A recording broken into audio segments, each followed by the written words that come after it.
Naaksidente ang isang bus na puno ng mga babaeng Katoliko at lahat sila ay namatay. Pag-akyat nila sa langit, pinapila sila ni San Pedro at sinabihan ng, "Nakahawak na ba kayo ng ari ng lalaki?" Sumagot ang unang babae ng, Opo, pero yung dulo lang ng daliri ko. Sinabihan siya ni San Pedro na, "Sige, isawsaw mo yung daliri mo sa holy water at makakapasok ka na sa langit." Lumakad ang pangalawang babae at tinanong niya rin ito ng parehas na tanong.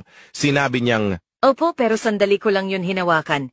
Sinabihan siya ni San Pedro na isawsaw niya ang buong kamay niya sa holy water at pwede ka na pumasok sa langit. Maya-maya isang babae ang tumakbo at sumingit sa pila. Tiningnan siya ni San Pedro at sinabing, "Miss, ano ba ang problema? Bakit ka sumisingit?"